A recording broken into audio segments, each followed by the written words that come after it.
fait, bizarrement par rapport aux autres panélistes, moi je trouve que le sondage est très bien. En fait, il correspond à mes opinions, à ce que je pensais. Donc, on revient sur trois choses qui sont pour moi super évidentes. Éducation, santé, justice. Donc ça, c'est vraiment des chantiers structurels sur lesquels notre pays doit travailler et doit évoluer. Je constate aussi que voilà, les Marocains sont plutôt optimistes, comme moi, un éternel optimiste. Et pour compléter par rapport au micro-trottoir, voilà, on est revendicateur, on veut encore plus, on veut encore améliorer des choses. Et je pense que c'est ça, en fait, qui est important. Ce que je lis, c'est que voilà, plus ou moins on est satisfait du développement du pays, mais on veut plus, on veut aller encore plus loin, améliorer des choses.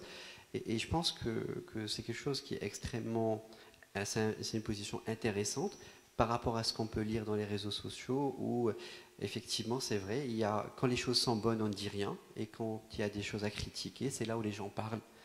Donc voilà, je suis quand même rassuré par rapport à ce sondage. Bien évidemment, il y a plein de choses qu'il faut qu'on améliore et sur lesquelles on doit travailler. Et justement, et c'est là où l'usage de la technologie peut jouer un rôle fondamental par rapport à l'avenir. On l'a vu aussi dans le sondage que l'utilisation de la technologie est nécessaire pour améliorer les trois, on va dire, volets structurels dont notre pays a besoin, qui sont santé, éducation et justice. Je vais essayer donc de rebondir. Aujourd'hui, on est sur le sujet du nouveau modèle de développement et je pense que c'est une vraie opportunité pour notre pays. Mais par rapport aux attentes, hein, attentes des citoyennes et des citoyens. J'y arrive. Tout à l'heure, mon ami Mehdi il a parlé de financement. C'est un vrai sujet. Je vais t'interpeller là-dessus. Comment justement on va pouvoir financer, on va dire, tout ce développement. Et c'est un vrai sujet. Tout à l'heure, vous avez une petite idée là-dessus? Parce que vous, à votre niveau. Oui, j'ai une très très bonne idée, j'y arrive. Non, parce que le nerf de la guerre, ça reste les sous, ça reste l'argent, malheureusement. Il y a effectivement un souci d'inégalité, on le voit. Et au fait, on est dans un Maroc effectivement à 1000 vitesses. Et c'est une réalité. Maintenant, en fait, partout dans le monde, voilà, quand on compare New York à d'autres petites villes américaines, il y a des inégalités aussi. Quand on compare Paris à d'autres petites villes ou des villages en France, il y a des inégalités. Est-ce qu'on va résoudre ce problème totalement? Non, il y aura toujours des inégalités, mais il faut juste qu'on réduit les écarts au maximum. Alors, pour revenir sur l'histoire justement donc, du financement, je pense qu'aujourd'hui, la technologie est un outil qui ne coûte pas extrêmement cher et qui permet de réduire ces inégalités et augmenter l'inclusion. J'étais en fait dans une conférence il y a 3 mois au Togo où j'ai eu l'opportunité de rencontrer Jack Ma, donc le patron de Alibaba. Et il est revenu en fait avec un message qui m'a beaucoup inspiré et qui disait que l'Afrique de demain, c'est l'Afrique voilà, qui va développer pas l'éducation mais la e-éducation. Justement, utilisant la technologie, aujourd'hui avec des tablettes, on peut, on va dire, créer, on va dire, une école en plein air pour moins de 20 000 dirhams. Et en plus, il y a un constructeur marocain qui l'a fait. Donc juste avec une valise qu'on peut tirer n'importe où, on peut déployer une école, on n'a pas besoin de murs et on peut délivrer du contenu. Donc voilà, on peut faire de l'inclusion, ça coûte pas cher.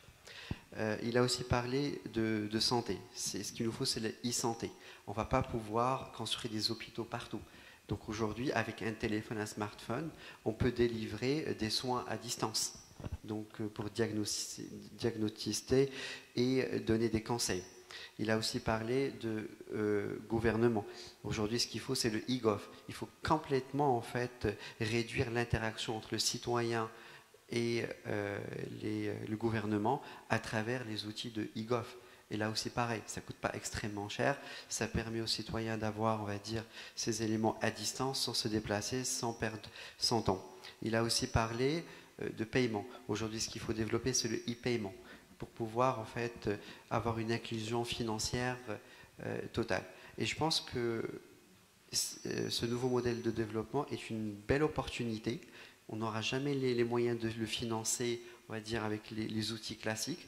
Et le fait de pouvoir utiliser les technologies permet d'atteindre les mêmes objectifs sans forcément en fait dépenser beaucoup d'argent, et surtout on peut le faire très rapidement. Et puis le Marocain s'adapte. Si on lui dit que demain, voilà, il va pouvoir avoir une égalité au niveau de l'accès à ses documents et qu'il n'aura pas peur et qu'il va juste utiliser son smartphone pour le faire, ben, il va apprendre à le faire. Si on lui donne, on va dire, les solutions, ben, il va s'adapter et il va y aller. Mais on est bien d'accord, l'école ou l'hôpital doit rester aussi quelque chose de physique et de palpable pour le citoyen. Bien sûr, mais Pas, on reste dans le réel. Une petite statistique, Oui. 70% en fait des gens qui partent à l'hôpital n'ont réellement pas besoin d'y aller parce qu'on peut résoudre les problèmes juste à distance. Donc voilà, je ne dis pas qu'il faut enlever les hôpitaux, bien sûr, il faut les garder, mais voilà, on peut trouver une articulation, un modèle hybride. Alors je vais peut-être commencer par répondre à ce point de vue. Définitivement, je suis d'accord. En fait, la technologie est un support, n'est pas la solution, mais en fait, c'est un moyen, tout simplement. Mais elle permet en fait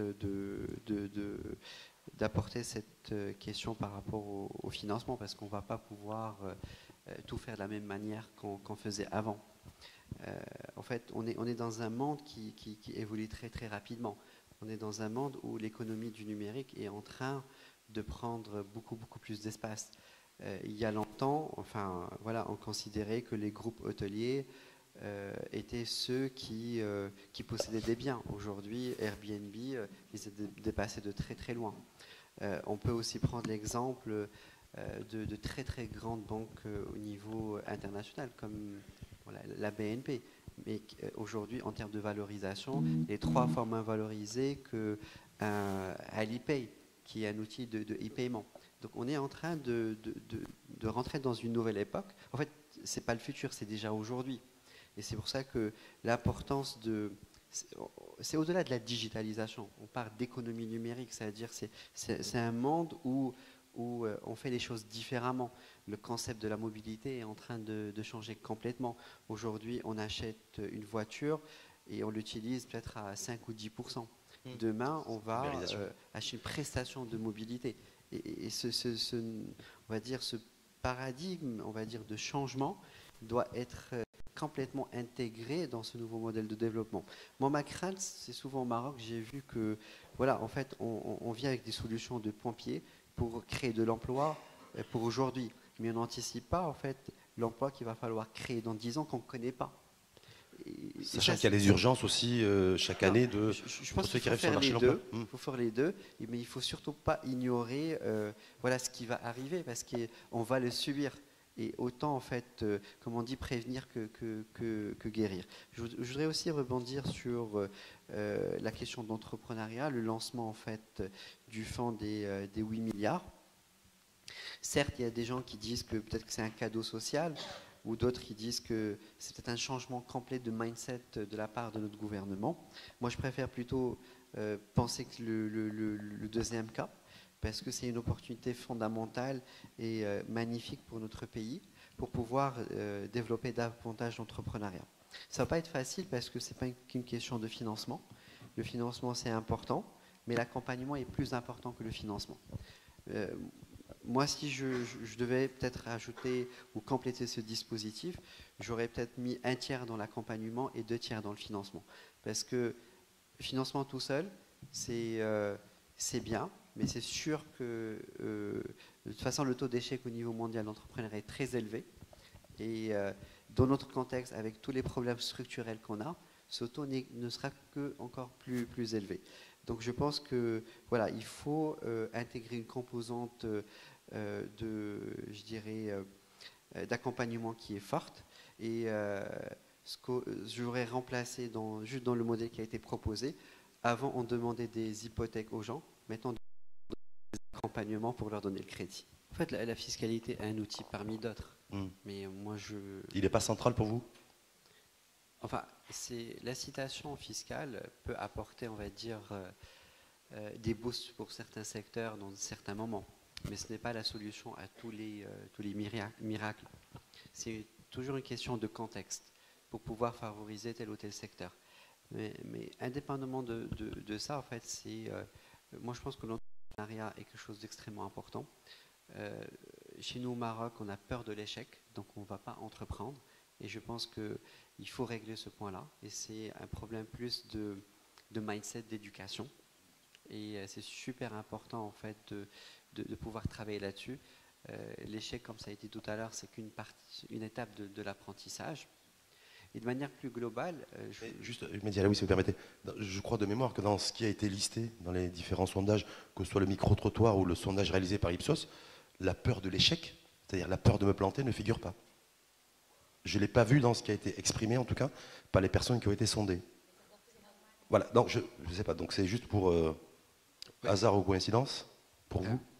Je ne sais pas, mais en tout cas, pour moi, en fait, je suis au contact avec des entrepreneurs, on va dire, tous les jours, et je sens en fait cette frilosité et cette peur de dire, en fait, si j'échoue, c'est la choura, et tout le monde va me pointer du doigt, alors que non, dans le modèle anglo-saxon, c'est le contraire, c'est quand on échoue, on cherche, enfin, en tout cas, si je me mets ma casquette, on va dire, d'investisseur, je cherche plutôt des gens qui ont échoué, parce qu'ils vont plutôt réussir que des gens qui n'ont jamais échoué. Voilà. Je voudrais finir par parler, enfin plutôt répondre à ta question initiale qui était qu'est-ce qui fait qu'on n'y arrive pas? Je pense que ça c'est mutualiser, qu'on n'arrive pas à travailler ensemble main dans la main. Voilà. Donc ça, c'est un point qui est très très important. Nous aujourd'hui, ce qu'on sait faire de mieux, c'est se faire la guerre. Voilà. Au lieu de se mettre la main dans la main et travailler ensemble, ça c'est un point qui est très très important. Donc ensemble, enfin tout seul on peut aller plus vite, ensemble on peut aller plus loin. Et c'est ça qui est important. Ce n'est pas non plus une question de moyens ou de technologie, c'est une question de mindset.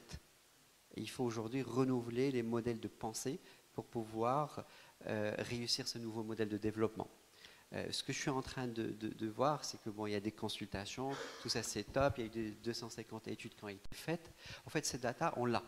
Après, ce n'est pas une question de ramasser la data, c'est une question d'exécution. Et pour pouvoir bien exécuter, ce n'est pas une question de financement, c'est une question de mindset. Et c'est là où ça va jouer.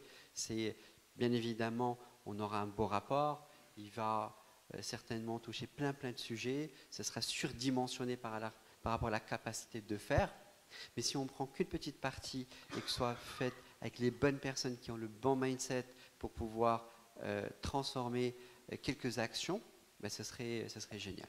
En fait, en enlevant la peur, on va libérer les énergies. Et je pense qu'on a suffisamment de l'intelligence et du génie marocain qui réussit partout. Et moi, mon rêve, c'est de le voir réussir à partir du Maroc. Exact.